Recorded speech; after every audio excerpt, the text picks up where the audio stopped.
From the Peach Orchard Plaza to density in Mount Pleasant, I sit down one-on-one with Mount Pleasant Mayor Will Haynie for this edition of Quintin's Close-Ups.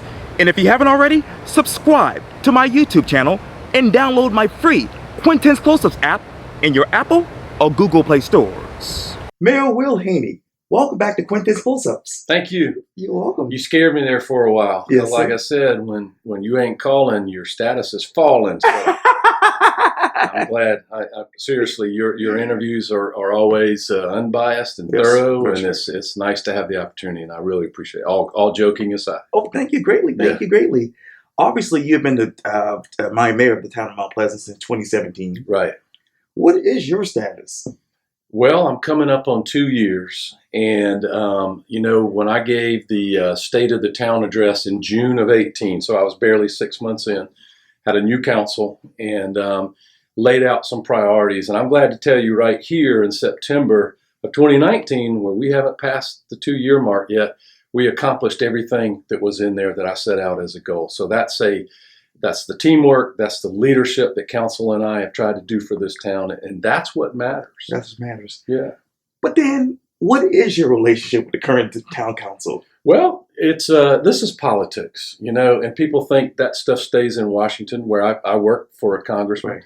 And we've all watched Columbia. But when you look at what we have voted on, which is what the people sent us here to do, to manage growth, to get reasonable short-term rental regulations, to preserve green space, tree buffers, to preserve our shrimp fleet, and we bought the Wando dock. All of those things we laid out over a year ago.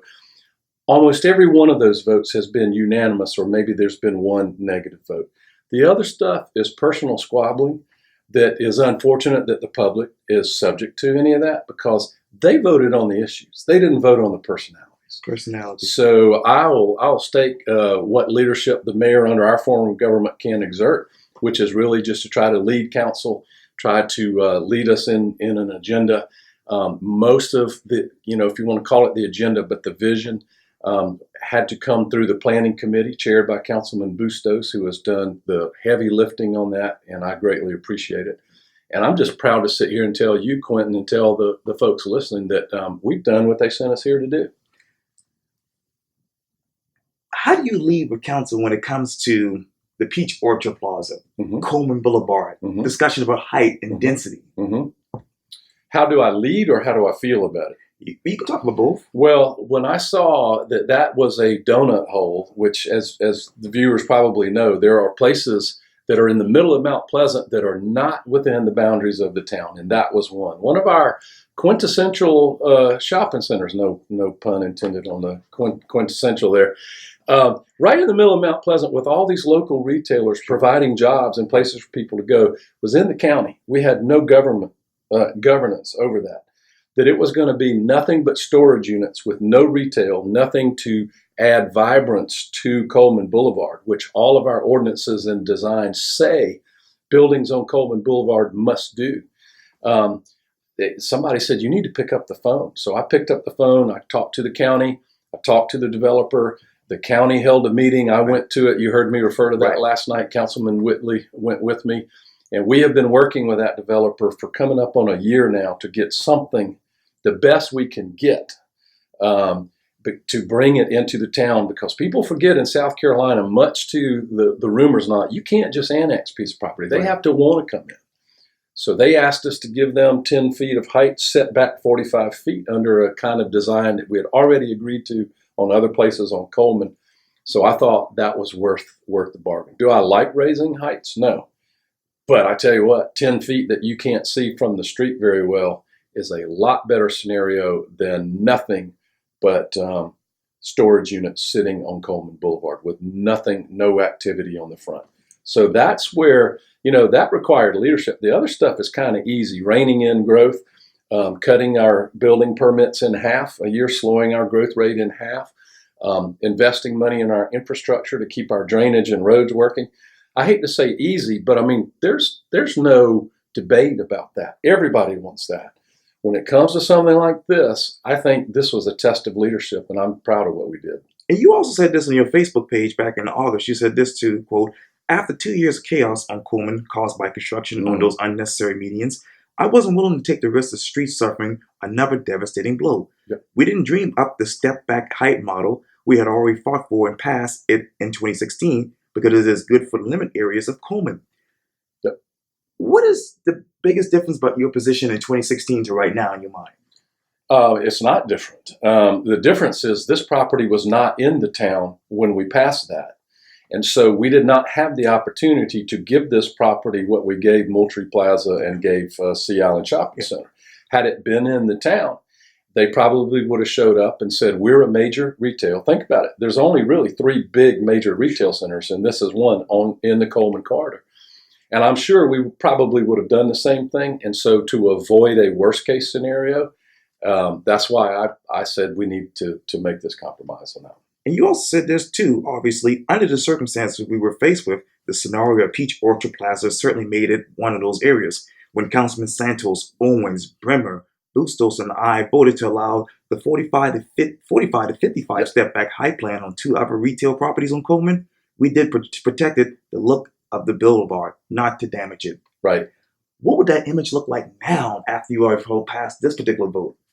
What would it look like now? Yes, sir. Exactly what we envisioned when we passed it in 2016. That's why I'm comfortable with what we did.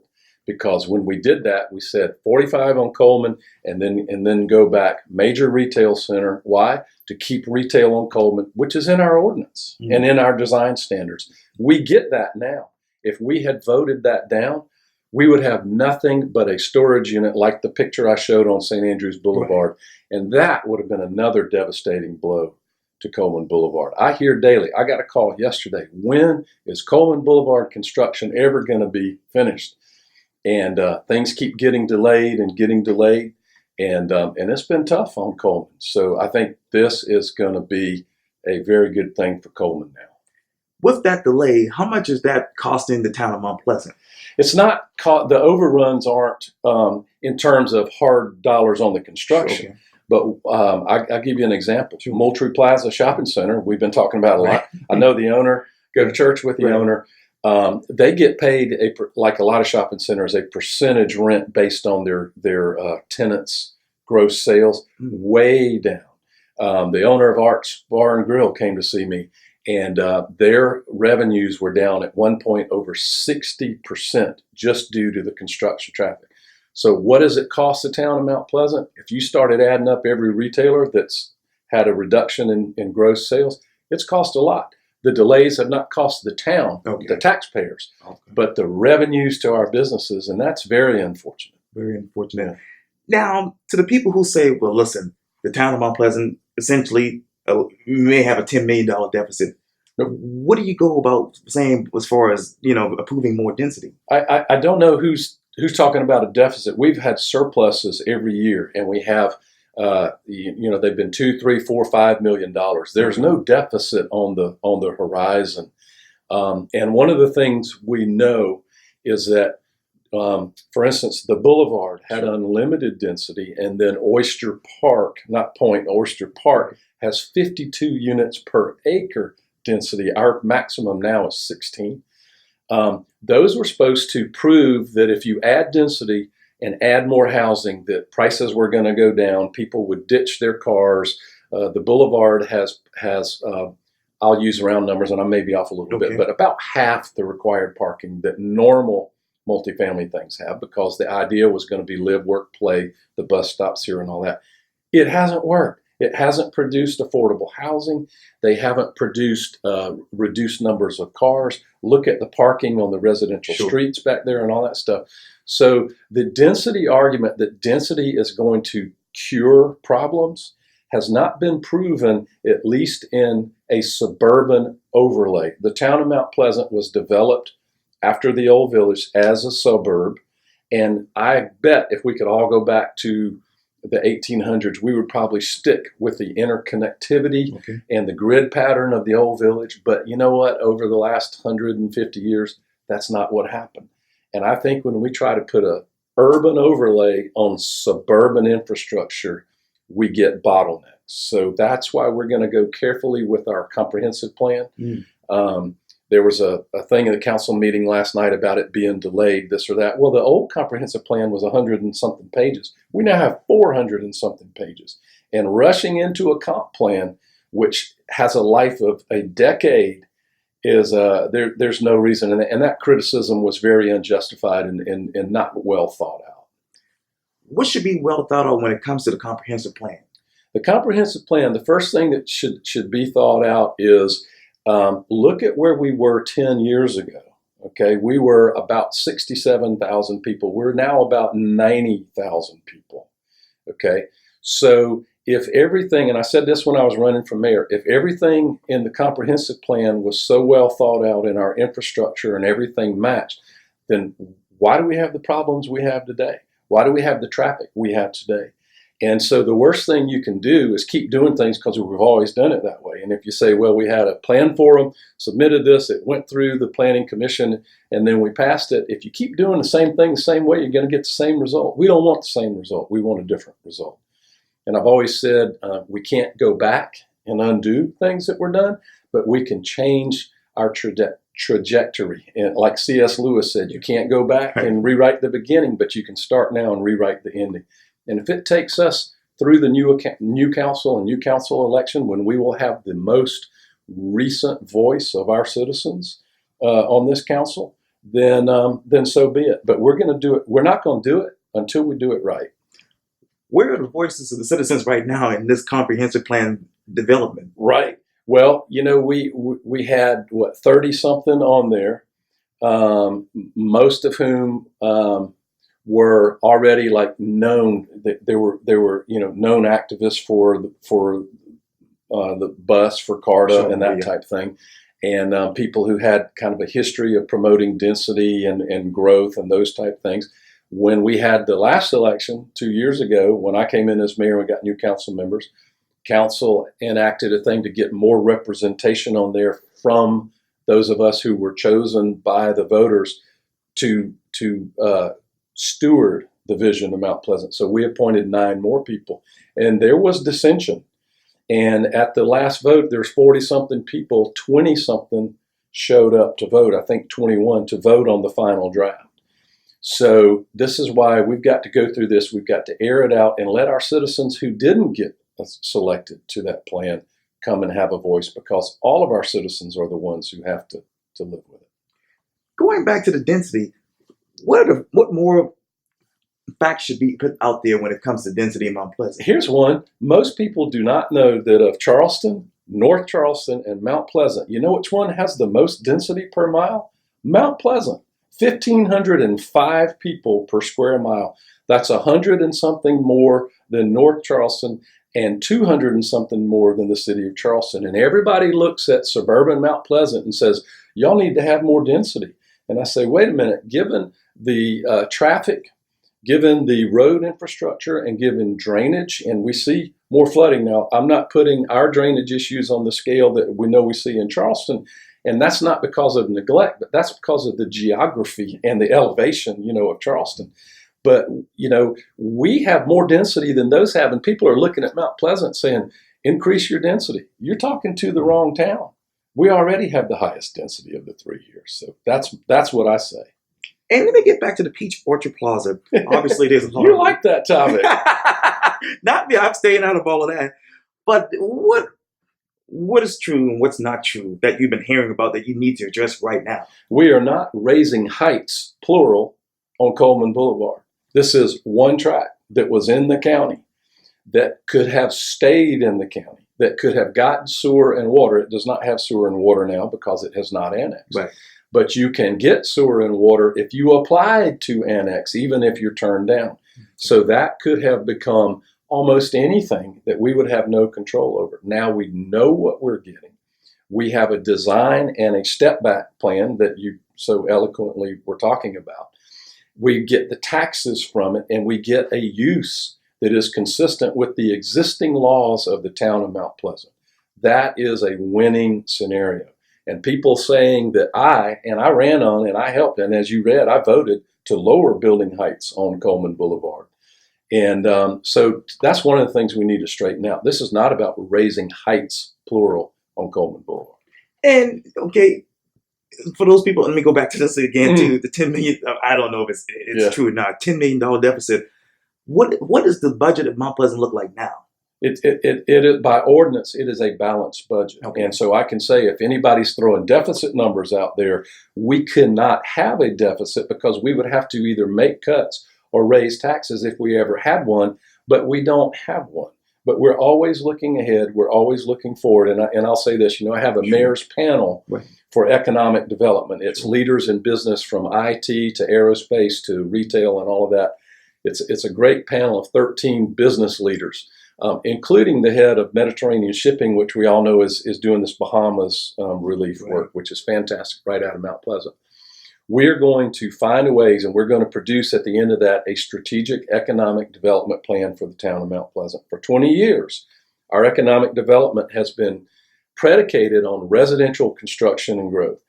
Whether you like that or not, that build out is approaching. So we can't, looking in the future, be dependent on building houses because there'll be no more land to build houses on. We need business and industry here and the kind of jobs that people can afford to live and work in the town of Mount Pleasant. And that's what we're going to focus on. What type of jobs do you bring to the town now?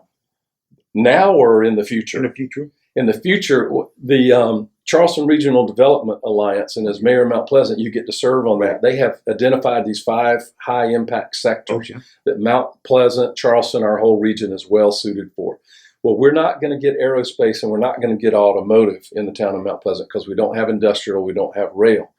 But the others, we can get financial corporate headquarters, we can get IT, and we can get life science and bioscience. And those are the 3 sectors that we are going to capitalize on because we are a prime place for Class A office space. And I always say, no matter where businesses start in the Low Country, when we got 4 millennials in our family, they can live other places and start businesses other places. But when they have school-age children, they're going to want to move to Mount Pleasant. Everybody wants to be in the Mount Pleasant schools. And I know that because I'm married to a Mount Pleasant public school teacher. And the classrooms are growing and our school population is growing.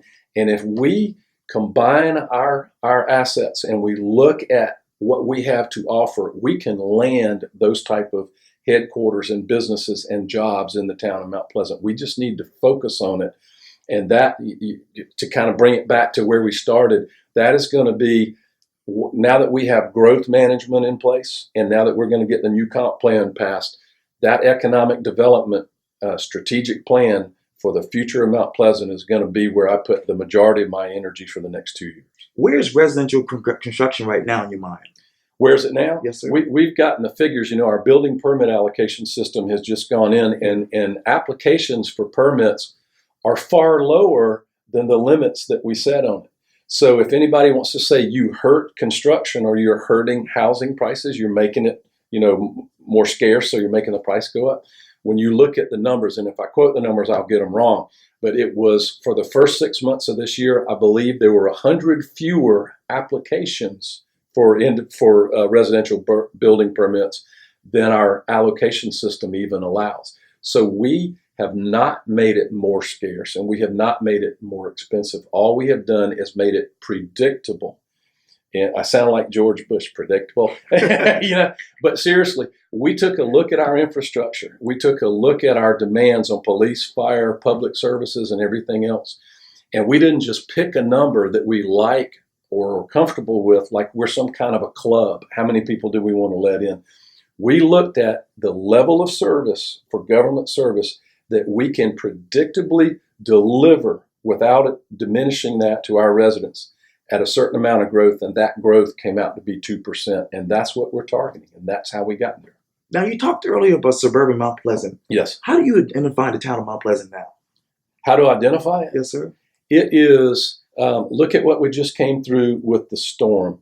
Look at the way we have rallied in tragedies in this town, and the way we rally when, think about Hurricane Florence last year, Air Mount Pleasant flying. And it's not just that people were flying stuff out of the airport in Mount Pleasant. It's that our residents were driving out there and dropping stuff off. We are a town. We are the town of Mount Pleasant, and we will stay a town, and we are a town at heart. I know 90,000 people is a lot of people. And the traffic that a lot of people experience, you probably don't want to call that town traffic. But in our hearts, We are a town, and we will always be a town, and we're together. We have Christmas parades. We have a blessing of the fleet. We have dancing and movies at our park. That's who we are. Is the farmers market still going on? Farmers market. You know, I do mayor at the market. Not Yes. every single Tuesday because I have conflicts, Yes. but many Tuesdays. You can walk up and talk to me or gripe to me about anything in Sure. the town of Mount Pleasant.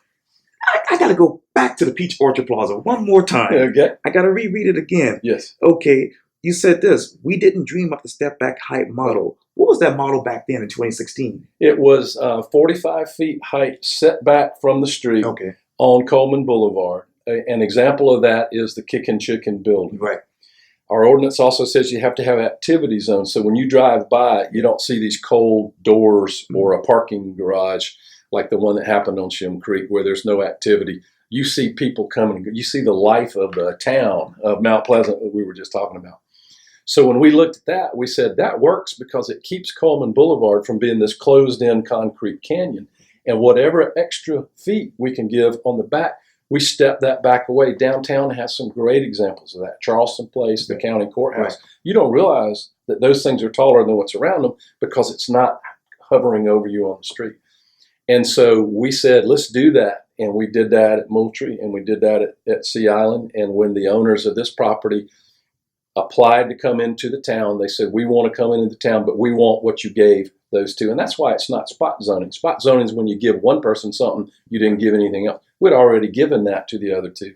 I was surprised there was any dissension because we had already agreed on those other properties that look and feel preserved the look and feel of Coleman Boulevard. And I still feel that way. Feel that way. Yeah. Spot zoning. How much will that be an effect on things in the future? It won't because there's no other major retail place that could have pulled a permit from the county for something that was detrimental. And one of the things I've learned, I've been at this 4 years now, Right. is that you can sort of set a precedent in zoning. I mean, you have to think about that. You have to look at that. But when things get tried in the law and you read on cases, and I've done a lot of reading, Right. just because you zone something here that way does not mean that this person is entitled to it. Entitled to it. Yeah. Because every property on the face of God's earth is Right. different. Different. Yeah. If you were to put out an annual report for 2019 and 2020, what would it be? It will be that we have completed our, there might be one or two things. I'm trying to think of all the things we checked off. What we said in 2017 when we came in, the new council members and me, and in this office, I consider myself a new mayor still, please. You know, I haven't finished my sophomore year yet. That we steadily made that progress. We worked on those things. We passed those things.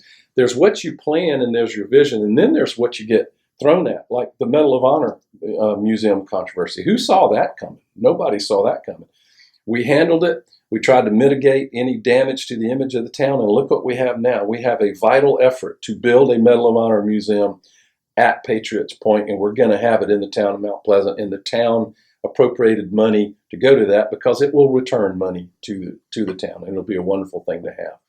And so when we write that, I'm going to write that the next one, that we kept our promises, we stuck to our vision, and if anything, I think we have come together more as a town. As more as a town. Yes. But then let me get back to the Medal of Honor Museum. Yes. What is the town's image now?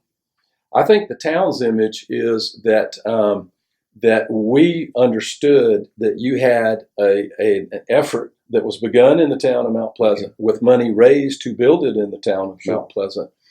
That is using public money, because remember the town had already appropriated $1.5 million. Right. You had state money, didn't have county money in the initial effort. We were moving public right-of-ways. We were contributing public money, and it was going on public property. And all of a sudden, a design came out of nowhere that, one, that they were nowhere near the amount of money it was going to take to build it. So when would that ever happen? And two, to maintain it on public property. Could be, if you were looking at something that was not sustainable, then you have a tremendous boondoggle. And so everybody needs to remember, they never submitted that plan for a vote to this council. Mm. And when it was submitted to our planning commission, it was voted down unanimously. So We gave waivers, we gave extensions, we did everything we could. But I think things work out for a reason. Now we have an effort that I sit in. I'm not on their board, but I sit in on their meetings to represent the town and bring information back. I looked around that table. I looked at the business leaders and the reputation. People like General Livingston, our own resident recipient. Who have you done an interview with him? I need to do one. You need to do one with him and talk about this. Sure. His name is on the articles of incorporation of the effort that is now out in other states. Right. And so here's what I would say. It is back to what it was always meant to be. The other thing people forget is that the Medal of Honor Society, which is the group of the recipients, this is their home. And I have a message from their president. They intend to stay here. We're in good shape. In good shape. Let me get back to Coleman Boulevard again. Sure. I know you get tired of me asking about it. No. But what is Coleman Boulevard meant to be these days? That's a real good question. Coleman Boulevard is meant to be our de facto Main Street. It's where our Christmas parade is. It's where our retail and shopping and all that is. The twist in all of that, this is my personal opinion, is that when the thought of slowing down traffic and people pulling over and parking right on Coleman, remember this council unanimously took out the on-street parking. I think that the amount of traffic, the volume of traffic, and just the nature of it surprised everybody. So I don't think people think today is, I'll just mosey down in my car on Coleman and just pull over to the side of the road and hop out and go get a sandwich. You have to have a designation. You have to go park, and you have to find parking. Shem Creek parking is a big problem, and our study that we just got back says we need to address that, and we're going to have to address that. How? Because that affects Coleman. If you got the answer to that, let's talk after we turn the camera off, because you will be the most brilliant man. I try to be. You will be the most brilliant man. Nobody knows the exact answer to that question. One may be to make better use of what is already there. Another may be, and this idea has been kicked around for a long time, because now that the Patriots Annex development was approved by council, there's going to be a lot of development there, a lot of retail, restaurants, hotels, and all there. We might need our own little circuit riding transport down there, transportation that would be self-sustaining. We wouldn't have to subsidize it. Okay. And then people can park where there's a lot of parking, because you get off Coleman or off of 17 down here near the waterfront park. There's a lot of parking. And maybe that would take some of the pressure off. But, we can look at downtown Charleston. They did a survey and they figured it out. One of the things they found out, there's a lot of parking. It's just a matter of how you access it and how it's out there. But I'm not going to say it'll be easy, but it's something that we'll look at. Yeah. Well, Mayor Will Haynie, thank you so much for your time. And again, welcome back to Quintin's Close-Ups. Thanks. Now schedule another one or I'm going to get real worried. Oh, yeah, I'll have some more tough questions to ask. I appreciate it. Thank you. Thanks, Quintin. Thank you.